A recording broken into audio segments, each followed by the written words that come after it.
Okay, let's test the audio. Today we've received information. Actually, we received information. Sorry. Good evening. I'm Trixie Cruz-Angeles for Luminous.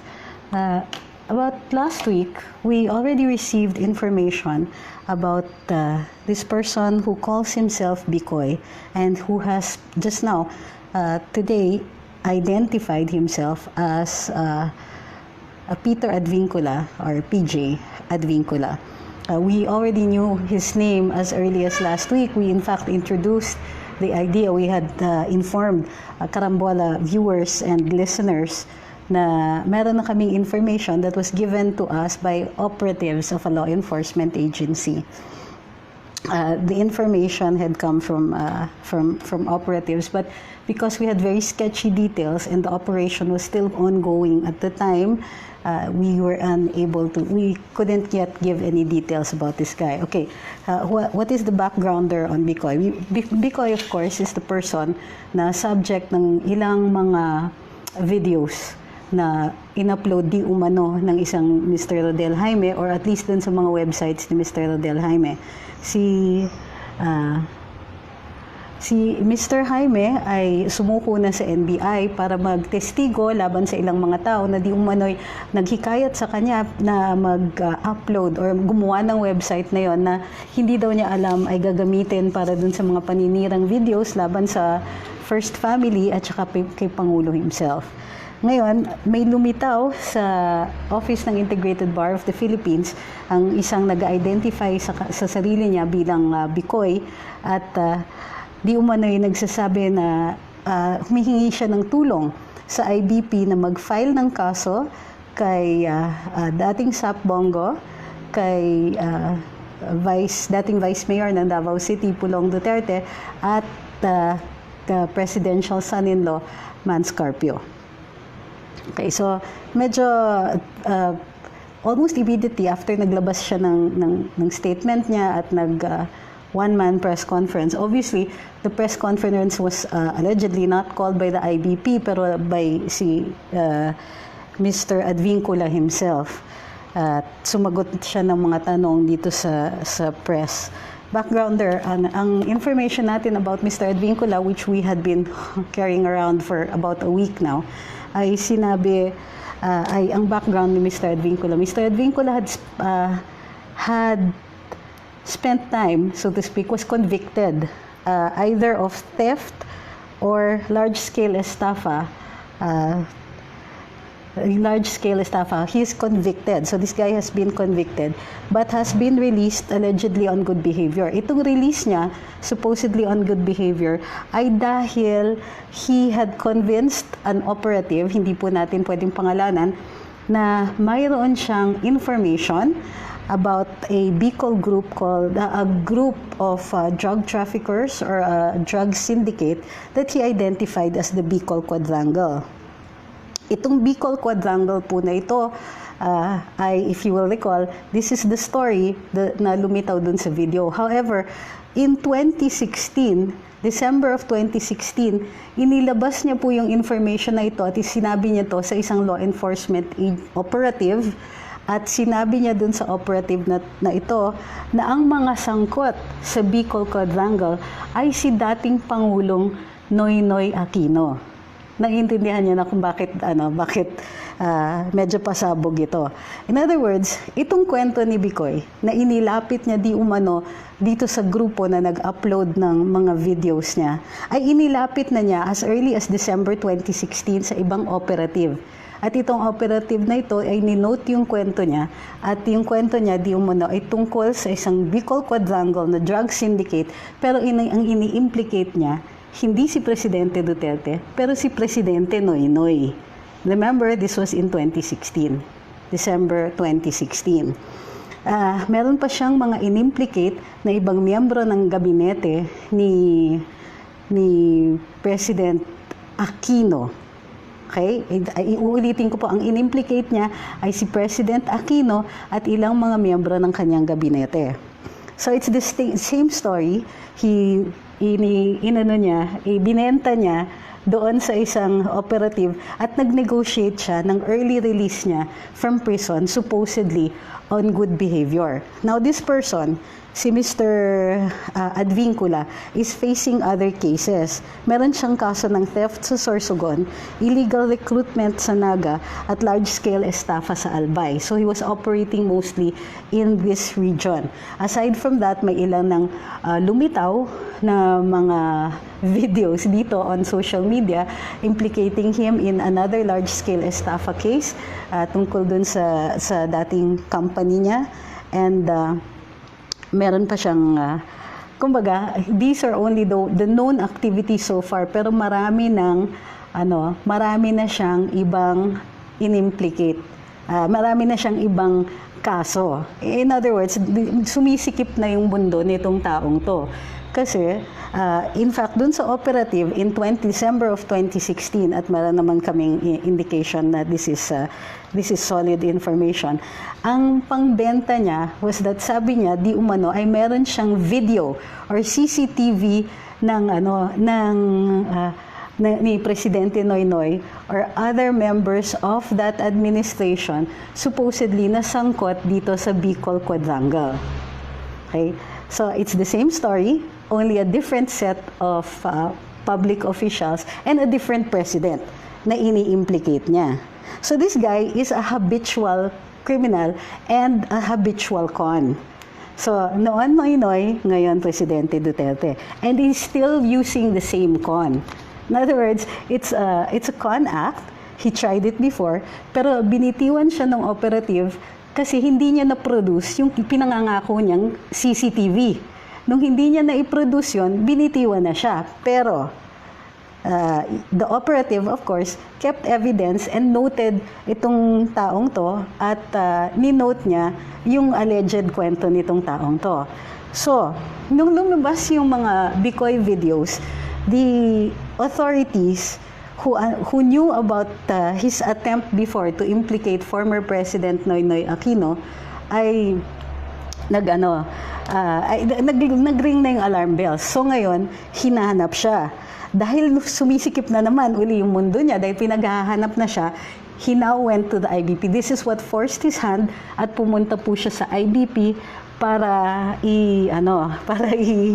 kwento at ibenta niya uli itong kwentong to.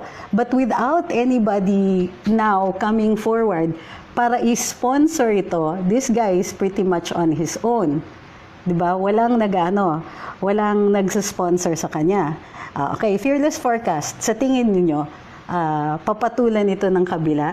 Apparently, yung kabila na nag-sponsor ng mga Bikoy videos were unaware of yung attempt niya to con before and implicate Noynoy and other members of his cabinet dito sa ganitong storya niya. So, so what this guy is going to try to do, is sisiraan niyang presidente, sasabihin niya, itong presidenteng to, miyembro to ng sindikato, miyembro to ng ganito, bahagi siya ng Bicol Quadrangle, or tinitiis niya itong Bicol Quadrangle, he's the biggest drug lord, yada yada yada yada, except na yun na nga, he's still selling the same old story, only with a different cast of characters. And given this, we shouldn't really even be giving him the time of day. Rather, we should be sending this guy to jail kasi yung attempt niya, yung mga Bikoy videos na yan, remember, ay inciting to sedition pa rin. And this is the main guy. This is the guy na dapat hinuhuli. Tama tayo na si Rodel Jaime is a mere, instrument. Siya lang yung gumawa ng website kung saan in-upload yung mga videos na inilabas yung kwento nitong si alias Bikoy, because his real name is Peter P.J. Advincula. Okay? So, ulitin ko kung bakit hindi credible si Mr. Advincula. Unang-una, meron na siyang record. He has spent time in Bilibid prison, convicted for, if I'm not mistaken, large-scale estafa or theft. And he's facing cases of theft, illegal recruitment, and large-scale estafa in various cities in the Bicol region.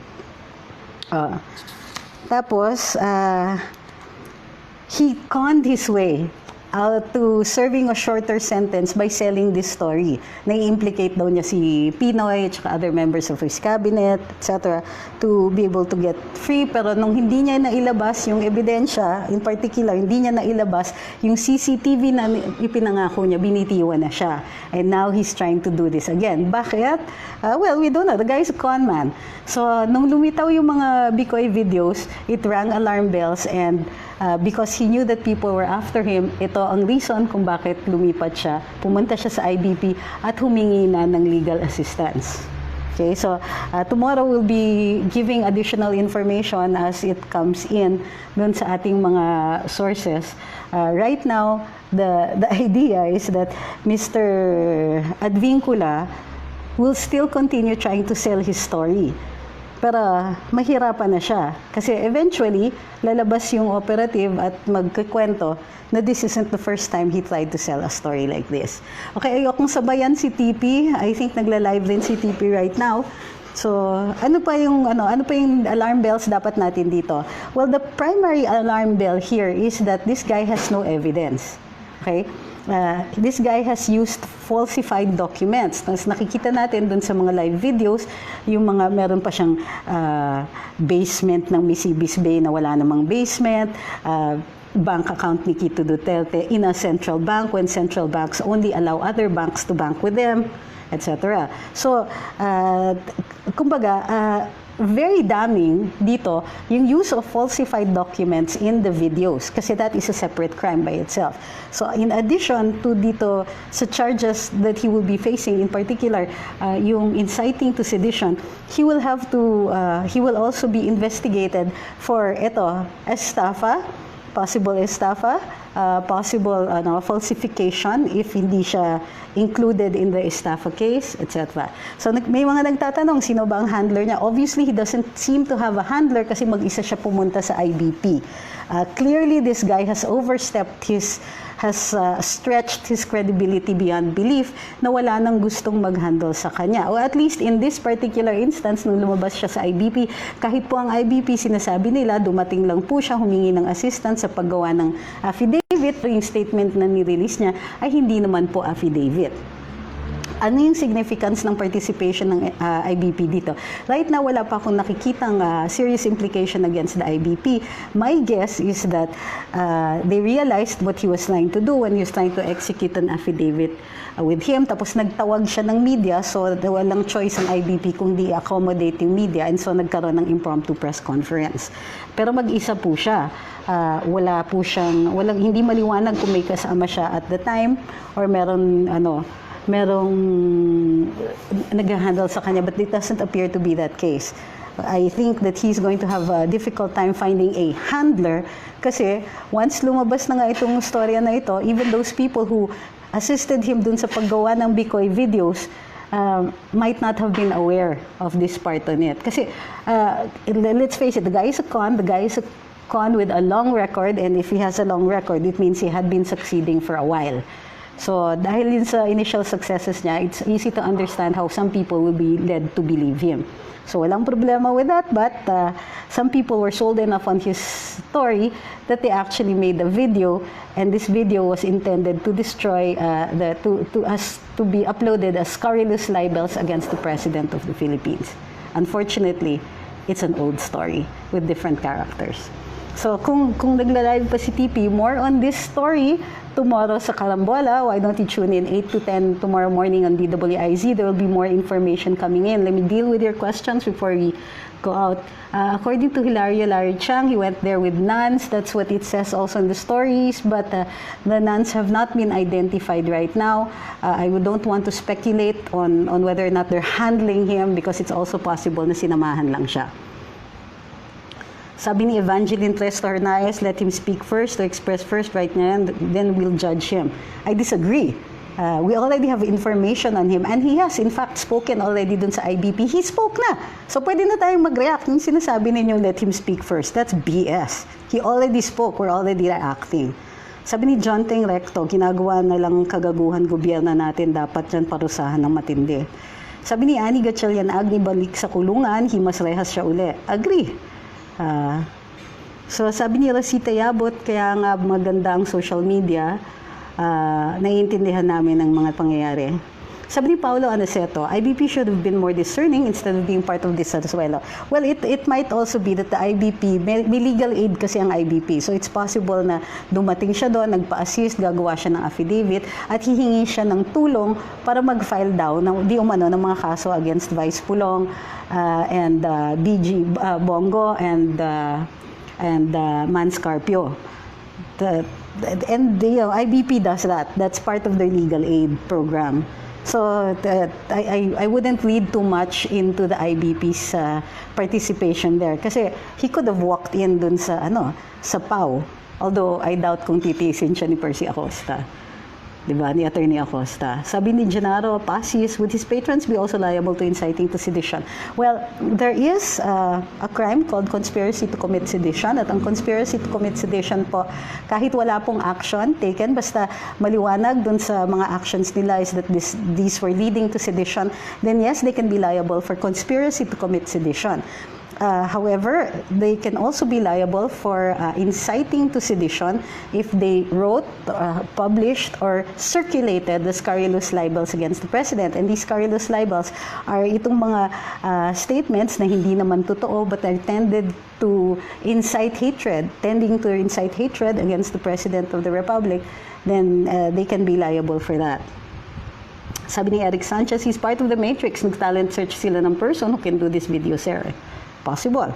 Sabi ni Tony Kilatis, ano kaya ang strategy nila? Kasi nabanggit yan ni Marie Nguyen na magtago muna si JR kasi lalabas na si Bikoy.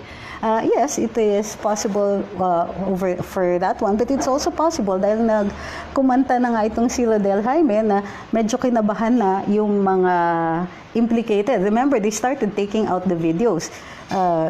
I don't know how Bikoy now is going to be able to defend his original story without those videos. My guess is that he will try to present falsified documents again. But those falsified documents will probably not pass muster dun sa question documents division ng NBI or ng PNP. Sabi ni Michael Remulta, pakampi siya kay Senator Trillanes, mag-file ng kaso sa DOJ, dalhin yung ebidensya niya. Well, yeah, he can do that, pero he has to avoid being arrested first. Kasi nga, if he's in the act of committing crimes of inciting to sedition, then he can be arrested anytime because he's in the continuing act of inciting to sedition. His impromptu press conference can also be considered an act of inciting to sedition, or it can be considered that he's still, up to now, continuing the act of inciting to sedition. Kasi nga, nananawagan siya na humihingi siya ng tulong sa IBP at sa iba pang mga tao na maaaring bigyan siya ng tulong para makapag-file di umano siya ng mga kaso. Now, there's the additional aggravating circumstance. It's not a formal aggravating circumstance, but it makes you angrier because what he's trying to do now is to use the legal system to continue his con. Okay? Sabi ni Cristina Samonte, kagawgawan ng desperadong kasakiman, lilitaw at lilitaw ang katotohanan. Sabi ni Ryan, sana di fall guy yan siya. Well, yun na nga, but no matter what happens here is that this guy clearly has no credibility.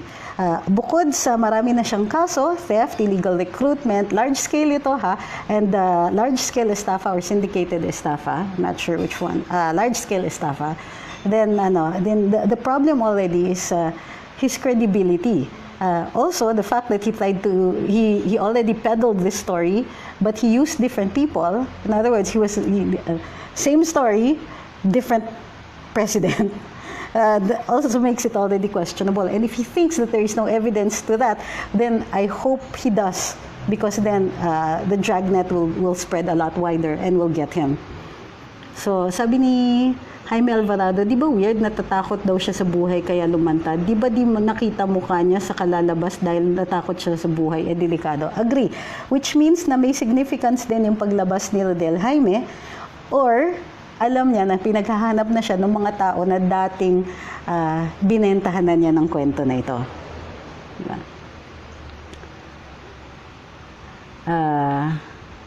Sabi ni Melanie Manalo Perez, bayaran yan, kaya nabuhayan si Trillanes, parinsin nyo na nanahimik ang dilawan dahil alam nila may lalabas na Bikoy. Yes, But Bikoy is no different from Edgar Matobato. Diba? The guy who claims that he knew about the Davao death squads or that he was part of it and all that. Pero ni isang bakas ng ebidensya, wala siyang maipakita. Puro kwento, puro supposedly may diary pa siya ng ganda-ganda ng pagkasulat na malayong-malayo doon sa kanyang sariling bokabularyo at saka cadence ng kanyang pagsasalita. So, hindi nagtutugma. So, shocked yung credibility niya. And by the way, diaries are hearsay evidence. So, wala. But you have to look at it also as it seems to be a similar operation. In other words, si Senator Trillanes already tried to do this, he sprung a witness, supposedly, na maraming alam, supposedly, na ganito ini-implicate ang Pangulo, pero couldn't provide any evidence other than his own testimony. There's nothing to support his own allegations. So it's one thing to make allegations, it's another thing to prove them altogether. Diba? So ganun din ang nangyayari dito kay Mr. Advincula, Peter Advincula. I think that he's running scared because eventually his other crimes are going to catch up on him and he's looking to deal. So that's what he's doing. He's looking to deal now, so he'll tell anybody a story and he'll make it up according to what these people want, what anybody wants. In other words, he's looking for bidders. I will testify, just tell me what you want. My only request will be, the usual. I get to stay out of jail, etc. I get to disappear, because the other parlor has a record of making people disappear. Where's Kokoy Dayaw? Where's Matobato? We don't know, or at least for a while, Matobato had disappeared. Las Cañas, etc. Other things, where's Asierto? Asierto is supposedly trying to implicate Duterte also, but again, not a single stick of evidence, and he goes into hiding. So ano yan? Sabi ni Raynor Chumacera, pwede bang kasuhan yung Jaime at si Advincula ng inciting to sedition kaagad? Ihatulan kaagad para mag-pressure. Guys, hinay-hinay. May due process pa tayo. Sabi ni Melody Henderson, what can you say regarding IBP's coddling Advincula? Well, the IBP has issued a statement at sinabi nila that Mr. Advincula had just gone to them and asked for assistance in executing his affidavit, which the IBP does through its legal aid program. So hindi pa ako I have not seen any actions on the part of the IBP that would implicate them in the con, so to speak. Talagang ginagawa po ng IBP legal aid yan. Hindi dinidepensahan ko sila, but I don't see any evidence yet of why we should be suspicious of them. Nevertheless, remember, this guy is a con man. So it's possible that he got to con also the people in IBP. So, Gerard Alaranya says, Trililing, kung gagawa ka ng palabas, galingan mo naman, sabit-sabit ka na, mag-aaral ka muna mag-direct, napanood na namin yan. So, Julius Lim says, how can he have death threats? Wala pa naman may kakilala sa kanya. And if he really is Bikoy, so should be the death threats coming from people who knew or asked him to do the video? It's possible because they're afraid that he will implicate them. But this guy is a witness for sale. So I wouldn't touch him with a 10-foot pole even if I were on the other side. This guy has no credibility whatsoever. Dati si Noy, suddenly Duterte na yung kwento niya. Diba? So, Real Escolano says, Trillanes lang ang may pakana ng ganyan, wala nang iba. Guys, I haven't seen yet Trillanes' hand in this except for the fact na medyo defensive siya. But that's not evidence. Hernani Aliasco says, dinadivert nila lang ang attention ng mga Pilipino para mawala ang issue sa dayan sa halalan. That's another conclusion that you have to support with evidence. Sabi ni Alkin, can we arrest all those people who hide him? Well, if they are part of inciting to sedition, then yes, they can be arrested if they're in the act of committing a crime immediately before or immediately after. I trust the authorities on this one. The DOJ has acted with what we call dispatch. Mabilis daw umaksyon ng DOJ. And I have no doubts that the other operatives who are working on the case are already on to him. As a matter of fact, ang tingin ko, kaya lumabas yan kasi nararamdaman na niya na malapit na siya mahuli. Sabi ni Gabriel Diwa, do you think he's really the Bikoy in the video? Does it really matter? The guy in the video could possibly have been an actor. What's important here is to find the people who caused the making of the video. And its uploading, its publication, its circulation, and its authorship. Kasi yun yung inciting to sedition. So we really need the people to do that. Now, assuming that he's Bikoy, then he's full of it. He's full of, cow excrement.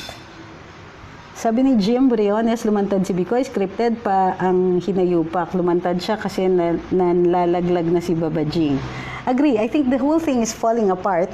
And he was about to be arrested kasi nga alam niya na yung dati niyang kwento binibenta niya before. So he held this impromptu press conference, or he went to the media para maunahan yung mga tao dun sa storya na lalabas na hindi lang ito yung kwento na binibenta niya noon. Itong mga tao na gumawa ng Bikoy video together with him ay naloko din niya.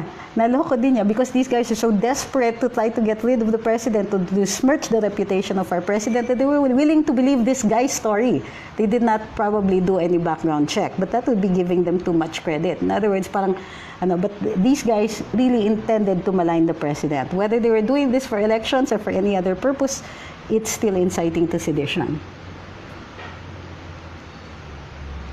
Sabi ni Ayat Bernal, ginagawa ng IBP to actually provide a platform for a person na di pa nila alam kung totoong sinasabi, ni walang oath. That's sad. No, the statement might not be his affidavit. It's possible that he made an affidavit, pero iba yung statement na nilabas niya. So yun, sabi ni Lina Lariosa, witness for sale. Yes, that's exactly what he is. He's a witness for sale, a complainant for sale. You tell me what story you want me to say, and it's more like he has this ready-made story, pero kayo nang bahala kung gusto nyo, kung sino yung gusto ninyong implicate. So this other group are responsible for the Bikoy videos, including him, decided that they wanted to do this against the president. So yun yung mga alternatives dyan. Either the group that conspired to bring out the videos, they either knew that he's a con, or they didn't. But either way, it's still inciting to sedition. Sabi ni Alkin, he was in jail from 2012 to 2016. And then suddenly, triad scanners, ang pucha. Okay. Same tactic, sabi ni Ken Hornacion, na ginamit ng presidential election. Tinatanong ni Algid Flores, do you think VP Lenny is in the background with this issue? I'm not sure. But the association of Mr. Ronald Jaime with the yung SOCMED niya might be one of the connections. Kinchay says, baka po ang purpose nito is to downgrade from inciting to sedition to mere ordinary con. No, it doesn't change that. Because the videos, the testimony, the videos, the thing that this person was trying to do is to besmirch the reputation of our president and to utter what we call scurrilous libels and cause people to hate our president and the people who are associated with him. So no, it's not estafa. So I mean, it's possible na inestafa niya yung mga magiging co-accused niya dito sa inciting to sedition, but that would be a charge of the other guys who are implicated in the inciting to sedition, that this guy scammed them. Sabi ni Dionisio, sabi ni Weng Pabonita, di kaya sacrificial lamb si Bikoy. Paano naging sacrificial lamb? Siya yung lumabas.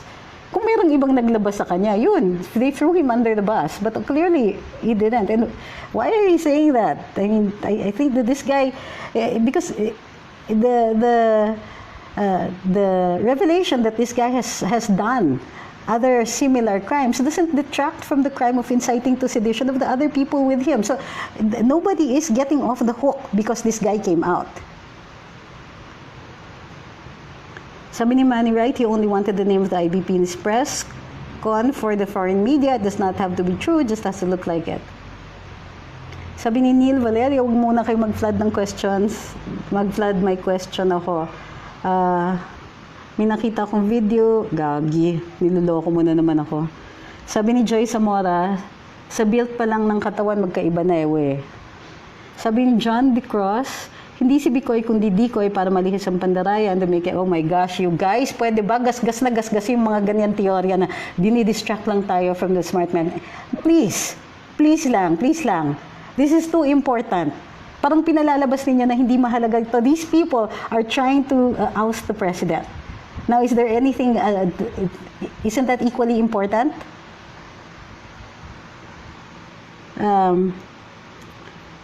Sabi ni Alkin, triad member, scanner daw siya. Scanner? Scammer. Scanner. Siya daw yung taga-scan ng mga tattoo. Na as usual, nilabas na naman ni BG, ni Bongo, yung lack of tattoos niya. So that theory is already shot on his part. Sabi ni Alkin, pati prize money ng mga beauty pageant tinakbo ng putya. Oh, yun na nga. So my point is this. This guy has spent time in Bilibid. He had only gotten off on a shortened sentence because he conned his way out. He's facing other charges: theft, illegal recruitment, large-scale estafa. Tapos, he served time for theft. And he peddled the same story twice with different characters. I think this guy, if anything, he should be exposed for whatever other cons he has been trying to foist on us. And please guys, yung mga theory na dinidistract lang tayo, really? Are we incapable of handling two issues at the same time? Seriously? Come on guys, come on. You know, you're better than that. Is it possible na LP sending a message to Jaime by sending Advincula all of a sudden para di siya kumanta? Really? If he wanted to send a message, they would have shot him. Sabi ni Dave Salise, agree sana po mahuli at makulong na ang mga enemies of the state. Sabi ni Lea Rampadora, baliw, 2010 to 2015 ang kwento, tapos nabilibid siya since 2012. O, isa pa yun. Sabi ni Glenda Parejo, ilang beses niya daw na scan likod ni Bongo, tapos namukaan siya dun sa meeting, kaya ginipit daw siya ng may-ari ng kumpanyang trinabahuhan niya, yada yada. Why are you getting caught in his kwento?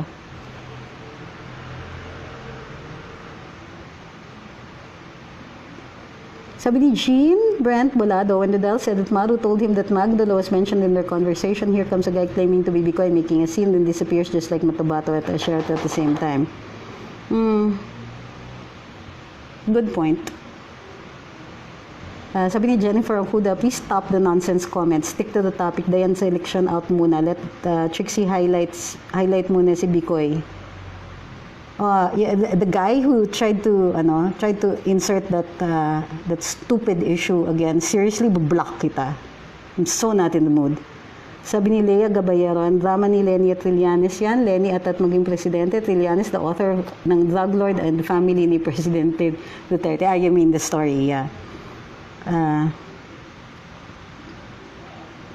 He should be charged para ma-issuean ng whole departure order ng immigration, otherwise baka malaskanyas yan. Sabi ni Thine Tissues,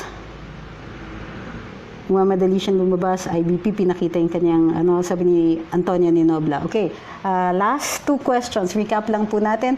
This person who calls himself Bikoy is a guy named Peter Advincula, nicknamed PJ, who has served time for theft and is still facing charges of large-scale illegal recruitment and large-scale estafa.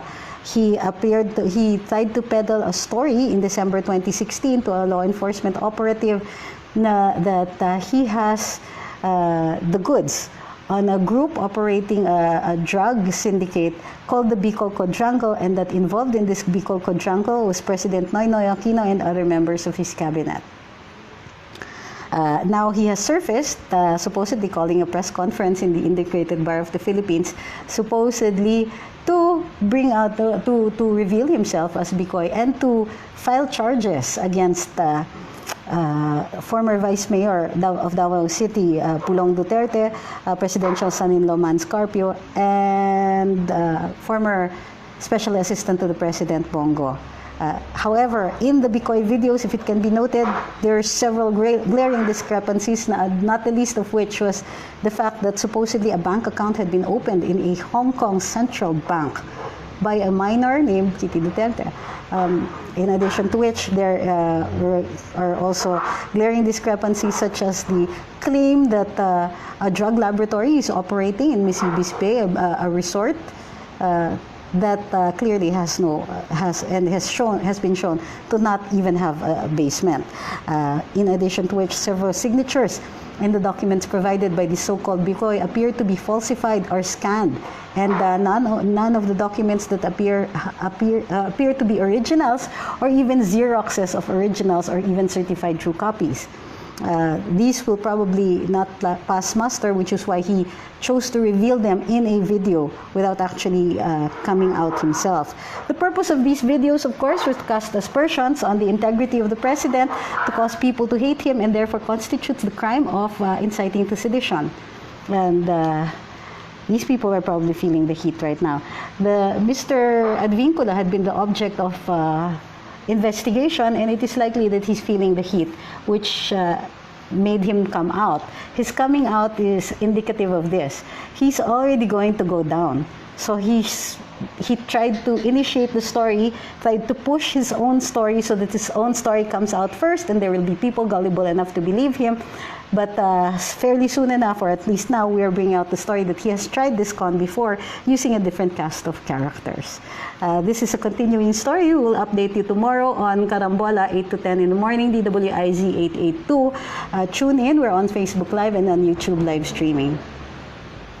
Sabi ni Gerardo Alaranyang, galing talaga ng mainstream media. Masyado kayong paniwala sa peking Bikoy na yan. Galing ng build-up ninyo. Buksan ninyo ang SOCMED para makita ninyo kung sino talaga si Advincula. Well, we'll also be on mainstream tomorrow on the radio programs. Other than that, we'll see you tomorrow. Thank you very much. Don't forget to like and share and like and follow on Luminous by Trixie, Cruz-Angeles, and Ahmed Paglinawan. See you on Karambola tomorrow.